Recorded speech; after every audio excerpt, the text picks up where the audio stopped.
Allez, les 3 enseignements donc de ce match nul 1 but partout de l'OM contre Reims.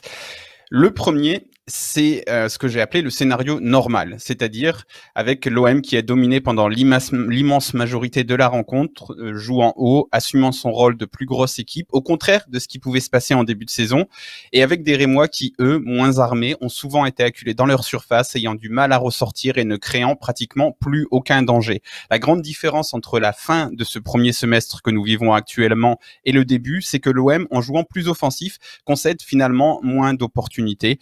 Donc on peut faire ça un peu dans le cliché, la meilleure défense c'est l'attaque, mais vraiment Reims, là on peut peut-être regarder leur expected goals et dire ils se sont procurés peu, même si faut pas oublier qu'ils ont un budget bien moins inférieur au nôtre. Donc et surtout qu'ils n'ont pas perdu ce match parce que le second enseignement, c'est le peu de productivité offensive de l'Olympique de Marseille. C'est un problème récurrent avec l'OM de Villas-Boas qui a le mérite, il faut bien le dire, d'être très réaliste, mais produit finalement peu d'occasions dans une configuration attentiste comme en septembre-octobre ou protagoniste comme sur les derniers matchs, même s'il y avait eu du mieux à ce niveau-là dans les débuts de rencontre face à Nantes et Rennes, où là, oui, l'OM s'était procuré de vraies occasions franche de but, mais dans un match comme celui-ci, le match de Reims, il fallait être capable de produire plus de situations chaudes sur la cage de Rajkovic. Il en a finalement eu peu, et le stade de Reims, bien sûr, n'a rien offert, bien content, de manière compréhensible, encore une fois, vu son budget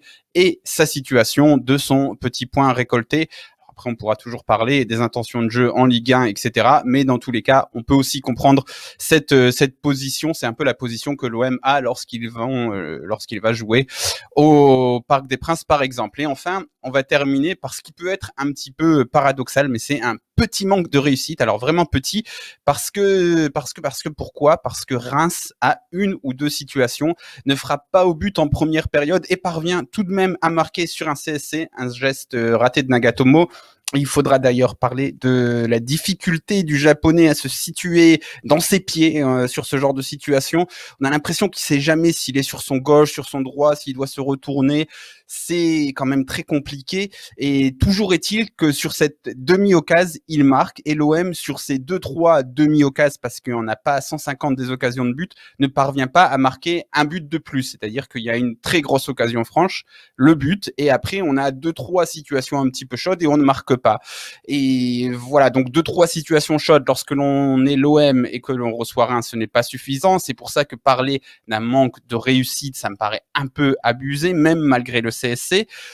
Mais comme je le faisais remarquer précédemment, l'OM a cette habitude d'être très réaliste, l'OM de Villas-Boas. Donc disons petit manque de réussite par rapport au standard olympien depuis le début de saison. Donc pour résumer, un match avec une situation normale, un OM dominateur, un adversaire moins bien armé qui défend, peu de productivité offensive comme trop souvent avec l'OM de Villas-Boas et un petit manque de réussite comme pas si souvent avec l'OM de Villas-Boas qui parvient souvent à arracher des résultats en maximisant ses occasions et en maximisant son Steve Mandanda.